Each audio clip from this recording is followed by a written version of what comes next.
Good morning বন্ধুরা, তোমরা সবাই কেমন আছো? আশা করি ভালো আছো। তো দেখো, আমের দাম কিন্তু এক লাফে 300 টাকা থেকে নেমে চলে আসলো 100 টাকায়। আমার মা ইলেকশনের আগের দিন যখন আম কিনেছিল তখন কিন্তু তখন আমের দাম ছিল 300 বা 320 টাকা কিলো। জাস্ট ইলেকশনের আগের দিন কিনেছিল। তখন আমটা কিন্তু অত মিষ্টিও ছিল না, বেশ টক টক ছিল, টোকো মিষ্টি আর কি। তা এখন আর আমের সিজনও তখন ছিল না, মানে ছিল আর কি, সদ্য আম উঠেছিল।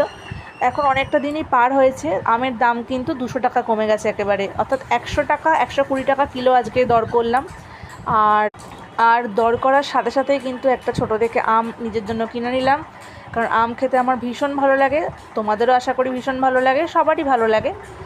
আর আজকে যে আমটা কিনলাম, আমটার মধ্যে কিন্তু কোনো টক ভাব নেই, মোটামুটি মিষ্টি, খুব গুড়ের মতো মিষ্টি না হলেও কিন্তু হালকা মিষ্টি আছে আমটা।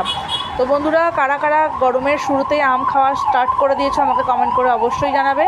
আর আমার পেজটা কিন্তু, ইউটিউব চ্যানেলটা কিন্তু লাইক সাবস্ক্রাইব করতে ভুলবে না। টাটা।